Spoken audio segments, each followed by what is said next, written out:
Last December, when the Willamette Valley was a dark, wet place, Willie Taggart was guided by the light bulb going off in his head. Oregon's first-year coach made three wise decisions to jumpstart a program that had plummeted off a cliff after playing for the college football playoff championship game 2 years earlier. Taggart made a visit to Royce Freeman's home during winter break to re-recruit the decorated star. He challenged quarterback Justin Herbert to come out of his shell and lead the team, and he dialed defensive coordinator 911 to get Jim Leavitt to perform cardiopulmonary resuscitation on the Ducks' defense. Freeman rushed for 150 yards and 4 touchdowns. Herbert hugged teammates after orchestrating a historic scoring spree, and Leavitt's defense was alive and picking during Oregon's 77-21 victory over Southern Utah on Saturday night at Autzen Stadium. 9 months after taking the job, Taggart's team executed with the lethal simplicity he promised on a 90-degree September night under a smoky charcoal sky. I heard the motorcycle,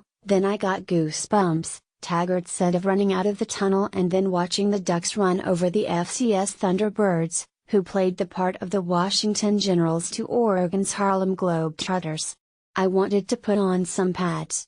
Taggart, a former dual-threat quarterback at Western Kentucky, could probably have run through some of the holes the offensive line was opening. The Ducks finished with 348 rushing yards and an Autzen record 9 rushing touchdowns. Freeman averaged 6.5 yards on 23 carries, and Connie Benoit added 107 yards and 3 touchdowns on only 7 carries, 15.3 yards per.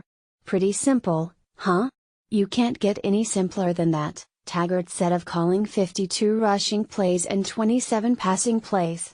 You've got to feed your studs, give them the ball and let them do what they do best. It was good to see. Herbert, who carried the weight of last year's 4-8 finish on his shoulder pads, carved up Southern Utah's veteran defense with surgical precision. The 6'6", 225-pound sophomore was 17 for 21 passing for 281 yards and 1 touchdown. I know he really enjoyed it, and we did as well, Herbert said of getting the Taggart era started on a winning note. After the game, Royce handed him the game ball, and it was special. Leavitt settled for a post-game Pepsi. The defensive coordinator's unit was far from perfect. Oregon's secondary played too soft on the first series and made pass interference a go-to play for the visitors, but there were some bright spots. Joy Dye continued to abuse Big Sky opponents, finishing with 10 tackles and an interception after wrecking UC Davis in the 2016 opener. Ugo Chukwuemadi added an interception. And the Ducks finished with 5 sacks, 7 tackles for loss and 8 pass breakups. I still feel like we have a lot of room to improve and left a lot out there on the field tonight, defensive end Jalen Jelks said after finishing with 5 tackles and blocking a field goal. It should be noted that the former coaching staff recruited Freeman, Herbert, Dye and other standouts who were in the spotlight on opening night. But Mark Helfrich wouldn't recognize the scene on the sideline, where the Ducks who were in uniform locked arms and swayed to the beat of swag surfing as Tony Brooks James returned the opening kickoff 100 yards for a touchdown.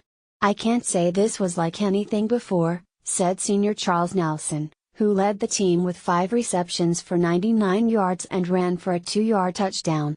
We definitely had a lot more energy than any years past. It was something new, something we're incorporating into this team. On the field, Oregon stirred the echoes of the Marcus Mariota glory days after racking up 36 first downs and running 73 offensive plays. Freeman, who entered the season as the FBS leading active rusher, 4,146 yards, 2014 returned to his elite form after playing through painful injuries last fall behind a young offensive line and a freshman quarterback. Royce was an incredible player last year, but what he did today was incredible, Herbert said. 4 touchdowns is impressive, and I know he'll be able to carry that into the next couple games. The 77 points were a single-game Autzen record and the most the team has scored since a 97-0 victory over Willamette University in 1916. Hugo Besdick's Webfoots went undefeated and made the program's first appearance in the Rose Bowl. Taggart knows the modern-day Ducks will have to turn the page quickly and prepare for a sea of red to invade Eugene when Nebraska visits Autzen next Saturday. Crazy business, but we love it, Taggart said.